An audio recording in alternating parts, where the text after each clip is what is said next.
C'est l'heure d'une autre vieillerie. Et plus c'est vieux, plus c'est pesant. Bidouilleur, salut. On me donne 1,04 ohms. Le condensateur électrolytique. Quelle est la différence? On ne pourra pas faire des mesures en décibels. Sentez-moi ça.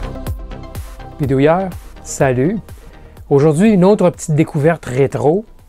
Il s'agit d'un enregistreur vidéocassette, donc le Sony SL2500, qui date de 1982. Eh oui, on regarde ça, hein? Ça a l'air quand même moderne.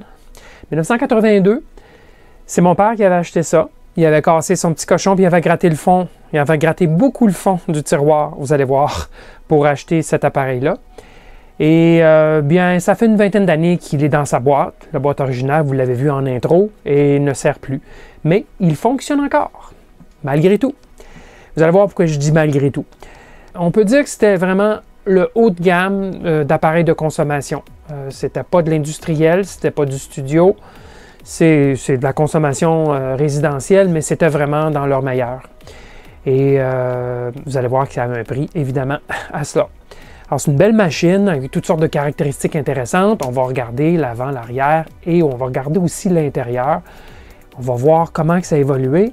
On va voir aussi le niveau de condensation, de compression de l'électronique à l'intérieur pour réussir à rentrer beaucoup de caractéristiques dans un format si peu haut. Quand même profond, mais pas haut.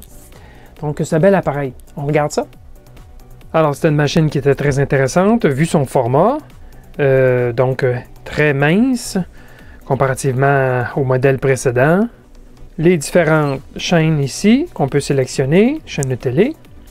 Ici, on a évidemment l'horloge et lorsqu'on l'allume, ben, un compteur numérique en heure, minute, seconde. Une autre belle caractéristique. On avait la possibilité de faire ce qu'eux appelaient du swing search, donc pouvoir faire un arrêté ou avancer ou reculer tout en observant l'image, bien sûr, par saut de un frame, si vous voulez, une trame, ou par avancement de 1/10 de la vitesse, 1/5, une fois la vitesse ou 2 fois la vitesse. Avancer ou reculer. Donc, tout ça, on voyait l'image et il n'y avait pas de barre à l'écran. L'image était quand même belle, là.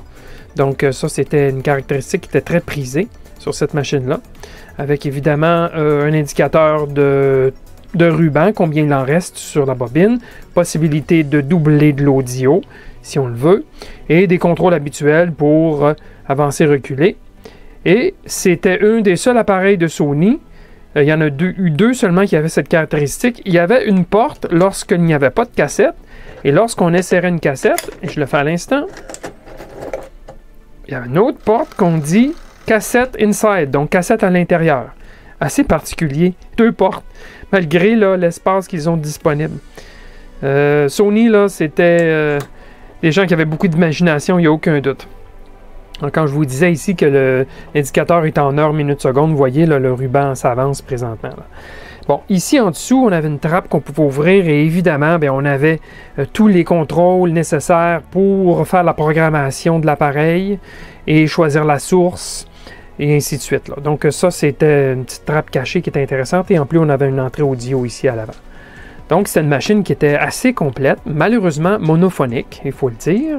La Hi-Fi ou Betamax Hi-Fi, Hi-Fi n'est sorti que quelques années par la suite, je crois 3 ou 4 ans par la suite.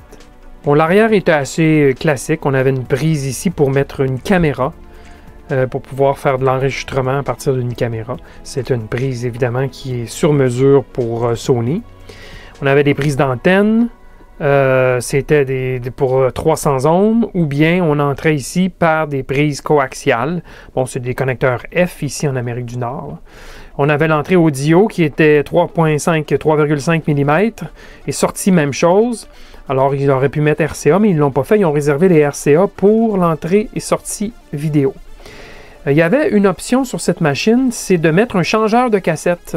On pouvait mettre à l'avant, insérer un changeur de cassette, ce qui permettait, si une cassette était pleine puis qu'on n'avait plus d'un enregistrement à faire ou que c'était un enregistrement très très long, il y avait un mécanisme qui permettait de remplacer la cassette par une autre pour continuer l'enregistrement. C'est très complexe, je ne l'ai jamais vu, mon père ne l'a pas acheté non plus. Alors, il y a toutes sortes d'autres contrôles, soit du canal de télé pour la sortie ici. Bon, il y avait un contrôle d'ajustement vertical là, pour la télé sur les ralentis et arrêt sur image, qui était à l'arrière ici. Je ne sais pas pourquoi ils l'ont mis celui-là en arrière plutôt qu'à l'avant. Peut-être que le potentiomètre aurait été trop long. Les fils auraient été trop longs pour amener ça jusqu'à l'avant. Je ne sais pas trop. Mais bon, ça tourne à peu près essentiellement autour de cela, là, avec une prise de courant auxiliaire. Et ça, là, c'est pas léger, hein? Ça pèse 10 kg. 10 kg. Mais un VCA de dernière génération pèse peut-être 1 kg, mais celui-ci en pèse 10. Très pesant. Tout en acier, d'ailleurs. Et une autre caractéristique très prisée à l'époque, une télécommande sans fil. Au début des années 80, là, il n'y avait pas beaucoup d'appareils qui avaient ça. Alors ça on pouvait contrôler l'appareil complètement, y compris faire les arrêts sur image, le contrôle de vitesse et ainsi de suite. Là. On ne pouvait pas faire la programmation de la minuterie, malheureusement, mais on pouvait quand même contrôler à distance pour regarder nos émissions, faire une pause et ainsi de suite, pour aller à la pause toilette. Alors, en 1982, cette belle petite machine-là, eh bien, ça se payait. Hein? Regardez le prix du SL 5800 que mon père avait d'abord acheté le 4 décembre 82. C'est 1525 $ canadiens en 1982. Et 3 jours plus tard, l'a échangé, puisque celui-ci était défectueux, pour le SL 2500 que je vous montre aujourd'hui, pour un gros 152 $ additionnel. Donc, ce qui fait un total de 1678 $ en 1982 pour un VCR. Imaginez, c'est en dollars, en pouvoir d'achat de 2017, c'est 4200 $ pour, pour un enregistreur à cassette. C'est incroyable. En fait, de technologie d'assemblage, ben, vous serez peut-être surpris. Et oui, des puces de montage en surface en 1982. Il n'y en avait pas beaucoup, mais il y en avait. Donc, je vous avoue avoir été surpris lorsque j'ai ouvert le couvercle de me remémorer qu'il y avait quand même du montage en surface. Assez impressionnant quand même, 1982, quand on y pense. Maintenant, de l'autre côté de cette plaquette-là, ben, ça nous donne une meilleure idée de ce que c'était l'assemblage de l'époque. Ben, d'abord, les classiques cavaliers, il y en a partout. Tout ça parce que c'est une plaquette à une face, du cuivre seulement d'un côté. Et les circuits sont assez complexes, donc il doit y avoir des cavaliers, des sauts, des jumpers pour aller compléter tous les nœuds du circuit. Et il y en a, comme vous voyez, beaucoup. S'il n'y en a pas 20 sur cette plaquette-là ou 25, puis c'est pas une grosse plaquette, mais on a quand même des composants classiques, traversants, partout. Des petites résistances quand même, là. Mais, donc, imaginez si on avait pris des plaquettes à deux faces, sans avoir à mettre ces cavaliers-là, on aurait pu réduire la surface, réduire l'espace nécessaire. C'est un choix qu'eux ont fait, ont dû dire, bon, ben, on économise plus en prenant une plaquette phénolique d'une seule face, qu'en allant avec une plaquette à deux faces, soit en verre époxy ou même phénolique à la rigueur. Là. Pour eux, c'était plus économe de prendre plus d'espace, mais de prendre des plaquettes à une seule face. C'est de l'électronique de consommateur, hein?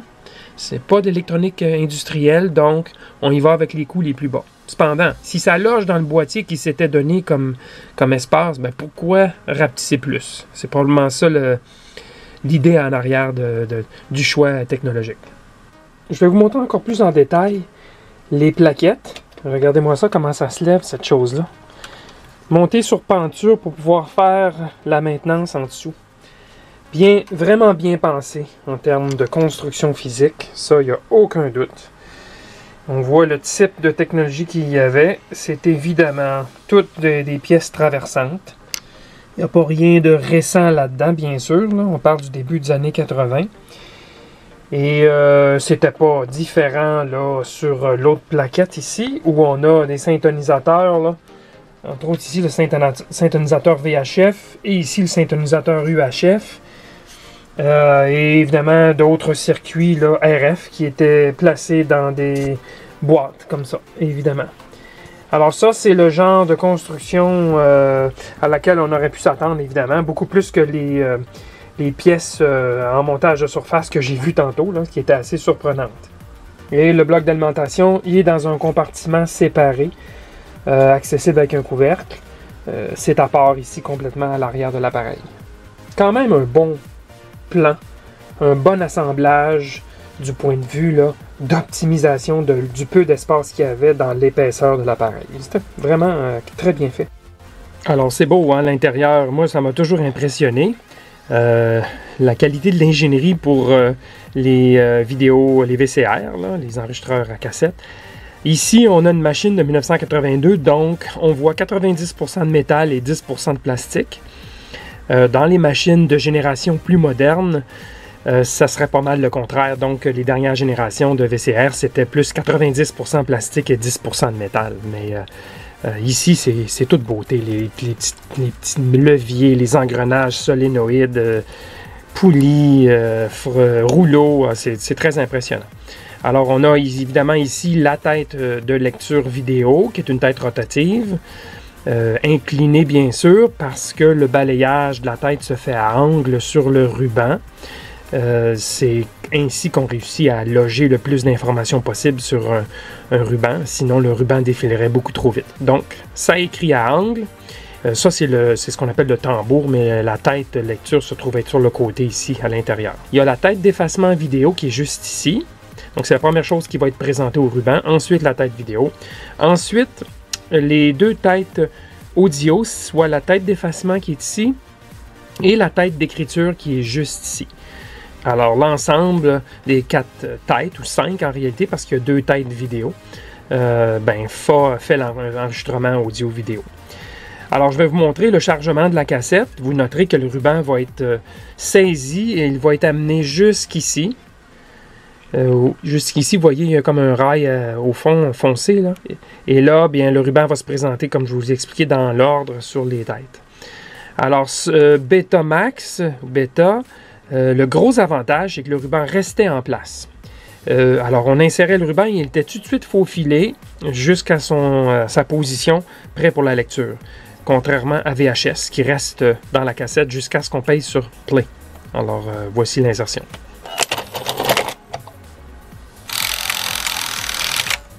Alors, voilà, le ruban est en place, on le voit ici, et prêt à partir. Si on pèse sur Play, bien, on pèse et l'image apparaît tout de suite. Et si je pèse sur Stop, le ruban reste en place. Il ne bouge pas, prêt pour la prochaine action. Donc, c'est le gros avantage, quant à moi, du bêta. Je peux faire une avance rapide en search, c'est-à-dire qu'il continue à m'afficher une image. Et tout de suite, il retombe en mode lecture, Play. Alors, si je passe en avance rapide maintenant, ben, il est déjà en train de faire l'avance rapide à haute vitesse. Et je vais peser sur Play sans faire Stop. Et voilà, la lecture est à nouveau à l'écran. Donc ça, c'est le gros avantage. C'est beau, hein? Moi, je trouve ça très impressionnant, ces choses-là. Alors ça, c'est 1982 Betamax. Donc, on peut dire première génération Betamax. Pas tout à fait, mais disons deuxième génération Betamax, pour être plus honnête, là. Mon père avait conservé les manuels d'installation, manuels d'opération, qui étaient franchement là, bien écrits, en couleur. Comparativement à des manuels qu'on verrait aujourd'hui, là, alors c'était vraiment bien fait, ça, assez impressionnant de voir la qualité qu'ils avaient mis là-dessus. Et il y avait aussi la fiche, si vous voulez, la brochure, que je devrais dire, pour faire la vente, le marketing de cet appareil-là. Et on voit vraiment là, où il nous explique toutes les caractéristiques intéressantes, là. Et malheureusement, cet appareil-là s'est avéré pas très fiable. Mon père a dû faire réparer l'appareil à 3 reprises. En 88, mois d'août, 158 $ de réparation pour remplacer un moteur d'enroulement et réparer le circuit de cerveau qui était intermittent. Et ça, c'était au mois d'août. Bien, au mois d'octobre, il a retourné l'appareil à nouveau à Montréal pour une autre réparation, cette fois-ci sans frais, parce qu'encore une fois, il devait refaire des soudures, une des plaquettes qui était intermittente. Donc, c'était comme la même réparation qui n'avait pas réglé le problème complètement. Et, ben, c'est pas tout. Février, ça veut dire 3 mois plus tard, il a retourné l'appareil à nouveau pour un autre 59 $ de réparation. Pour cette fois-ci, encore une fois, réparer la plaquette de cerveau qui était intermittente. Et là, il y avait toutes sortes de pièces, là, dont ici, là, un circuit intégré à 43 $. Et puis, bien évidemment, le 158, là, il y avait un moteur à 127 $, un moteur d'enroulement là-dessus. C'est comme si c'était passé. Bien, moi, quand j'ai pris possession de l'appareil, bien, moi aussi, j'ai fait des remplacements de pièces. J'ai d'ailleurs gardé les pièces que j'avais remplacées dans un sac, un petit sac. Moi aussi, j'ai réparé donc le transistor qui avait sauté. Et en plus, j'ai aussi réparé un engrenage qui s'était cassé pour l'insertion de la cassette. Et donc, la morale de l'histoire, c'était pas très fiable compte tenu que mes parents n'en faisaient pas un usage très intensif de cet appareil-là. Sony avait une bonne réputation dans les années 70, une très bonne réputation. A toujours une bonne réputation dans ce qui touchait l'industriel, studio et compagnie là, de télévision. Mais malheureusement, dans le commercial, le résidentiel, on n'a pas eu des très bonnes expériences avec Sony. Alors, je vous montre ici un peu la performance de l'enregistrement, donc entre la source, ce qui entre dans le magnétoscope, et la reproduction, une fois qu'on regarde l'enregistrement. Vous voyez clairement des différences. Et là, c'est pas une machine neuve et c'est une machine du début des années 80. Donc, les technologies se sont quand même améliorées. Mais avec la vidéocassette, il fallait accepter une reproduction moins que bonne, si on peut le dire comme ça.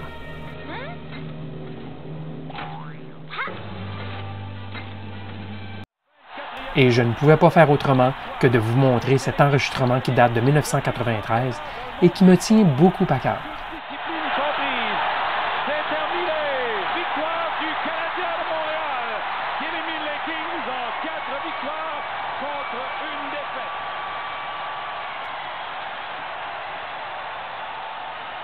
Une belle accolade de Melrose et Demers qui est rejointe par Charlie Huddy et tout l'état-major des Kings qui vient féliciter Jacques Demers. Alors voilà, c'était un peu l'histoire de l'enregistreur vidéocassette de mon père, le SL 2500 de Sony, qui date de 35 ans. Quand même, 35 ans, c'est pas peu quand on pense que même que l'appareil est resté dans sa boîte pendant 20 ans et qu'il fonctionne encore. Alors, j'espère que vous avez apprécié cela. N'oubliez pas de voter votre appréciation. Et puis moi, ben, en attendant, je vais retourner regarder la Coupe Stanley 93 remportée par le Canadien de Montréal. À la prochaine!